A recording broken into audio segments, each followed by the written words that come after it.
right. Okay, loading up. Well, hello there. This is me testing out the new Movement SDK from Meta. Check it out. I've got my hands and my controllers here. Nice lighting because we're in desktop mode. It's a little glitchy. I like that I'm properly expressing my frustration that it's a little glitchy, but it's cool. It feels good. It looks really good. And we've got some options down here. We have some options down here. Let's look at the options. Oh, first, before I look at the options, let's just put down the controllers, or for those who don't know, I can just tap the controllers twice, and that actually enters hand tracking mode. The hand tracking mode's being a little funky. What's going on there? Did it go back to hand tracking mode? I really appreciate my my frustration look here. Does it want the controllers again? Okay, I guess it wants the controllers again. Well, you're supposed to be able to tap the controllers to enter hand tracking mode. Let me, yeah, it is in hand tracking mode. I don't know why the controllers are coming back. Oop, it's a little funky. Okay. Well, there's something weird going on with the hand tracking. Maybe the controllers are too far away or something. Let me just, instead of doing the double tap, let me just try resting them for a second and see if we'll enter hand tracking mode that way. I could also tell it to, oh, here we go.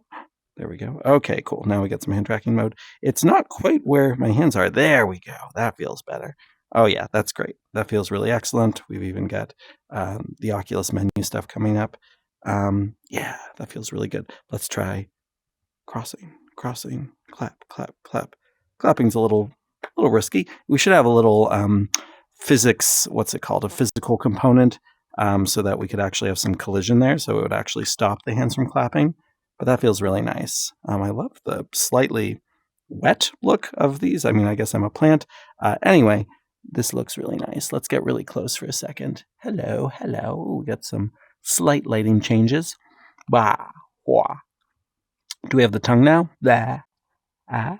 No, we're not seeing the tongue. Ah. Thought they added tongue tracking. I thought they added tongue tracking. Ah. No, that's not right.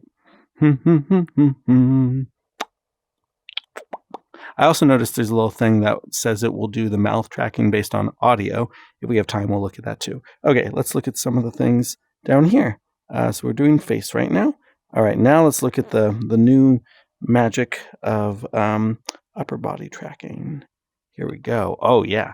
Okay, so hi. So we got some really good IK. What I like, really good IK as the hands go through each other. The mouth tracking isn't being quite as responsive as I'd like. Oh, a little glitchy. Could be my lighting in my room. I don't know.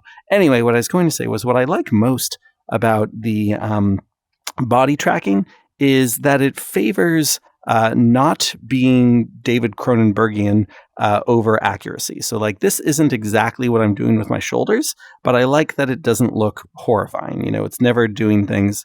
There's like a little bit of intersection, but it's never doing things that feel like totally crazy. So like my hands are very much out of range right now. And you see the way that it does kind of this like soft reset. So it's like, I'll tell you what I'm doing. I'm lifting my hands up and I'm leaving my hands up and they're out of tracking range. And it just kind of goes back down to a reasonable place. I quite like that. There are a few other things here that could be fixed a bit. Like, yes, I don't want the self-intersection. Yeah, that's actually not as great as I was hoping. But the way like the chest rotates and all that feels really good. I should do another one of these videos where you actually see my body for comparison. But the point, though, to me, isn't that it's an accurate representation of my body. It's that this is good IK. Okay, ready? Now let's try bone retargeting. Boop. Right? So here we go. So we're kind of floating, and that's not quite ideal, but here we go. Suggest tracking fidelity, IO body tracking versus full body tracking. So first we'll do this. So this is just, mannequin. And you can also do this with a MetaHuman because it's exactly the same skeleton. Let's see if we do high there. Okay, tracking body set, full body. Yeah, so what we want is something that's going to respond to our feet. Now, I might not be able to get this quite right because maybe it thinks I'm higher up than I actually am. I just want to try to get the legs to bend. Bend legs. But there, I mean, you can see there's a little bit of stuff going on with the legs. Yeah, if I like move a little bit to the side, you see, you got a little bit of like a sidestep, So, there's some stuff going on there. Okay, that's enough for now. Let's load up another one of the scenes. Oh, and just for the heck of it, let's try the audio version. So over here, hands only. Oh, that's interesting. I say hands only, but we actually are using hands and controllers. Huh. Fine. Body tracking and face tracking. So look at this, face tracking source. So let's just say instead of visual, we'll do audio. Note we could have both here, but let's just try audio. Like if we're doing Quest 3, I just want to see what that looks like. And okay, cool. Yeah, so this is interesting because what's happening here is it is doing the mouth tracking entirely based on my audio. Oh yeah, and it's yeah. Okay, so it's just audio based because I'm like moving my mouth around a bunch and I'm being like very expressive. But it's pretty good, I mean, considering that that it's entirely based on the waveform. That's useful. It also seems like it's not doing my eye tracking now, but it's seems like fairly natural eye movement. Let's see. Yeah, I see we got like those little flicks and everything. Little flicks just to make it feel a little more natural. Cool. Ooh. Yeah, I like that. Okay, let's see if we can fix the floor height, and that might help a little bit with making the body tracking down here a little bit more accurate. Yeah, because right now I'm just floating. Okay, let's get closer to the ground. All right, so now the floor is much closer to the ground. Let's see if this makes a difference. Yeah, there we go. There we go. Look at that. Clappy, clappy, clap. I'm so happy about the way that it is adjusting its assumptions about my body. Cool. So, there's like a little bit of sliding. It would be cool if it actually did more like of a stepping thing. But, oh man, that feels really good. So, yeah. It feels really nice. I'm gonna swim. I'm swimming through the air.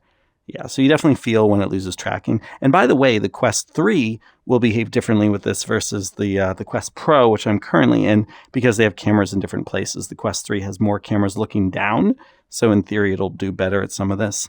Yeah, I mean, now that I'm playing with this more, there's certain IK things I would definitely change. Like, I don't think anyone would naturally put their arms in. That feels better. I was going to say the way it was like tucking the arms in really tight felt a little bit unnatural, but this is like version 1 of this, and it looks really good. I like the bending. Yeah, I can't like lift one leg up or anything like that, but just kind of the more natural way the body moves here is really an improvement. So next up, I'll try this with a MetaHuman. Hooray! Yes, let's do it. Cool beans. Now, I guess if I want to try using one of my MetaHumans in here, this is what I use for some Christmas Carol stuff, Scrooge for parts. I've imported him through Bridge. The only thing I see in the pawn here is when I go to the target, retarget mesh, that's the only skeletal mesh asset. And of course, this is pointing to our entire mannequin, and it doesn't seem like I can turn this into an array or anything like that off the bat. So I guess let's try the Scrooge for parts body, which of course is just the arms and feet. But let's see what happens. We'll press play. Okay. So we open this guy up, and okay. So there we go. I mean, yes, we got I'm the mannequin because I left that one alone. But this is the MetaHuman fingers and arms, and you can kind of see the torso and the feet locations. And yeah, it's doing like the same kind of bending stuff. So that's cool.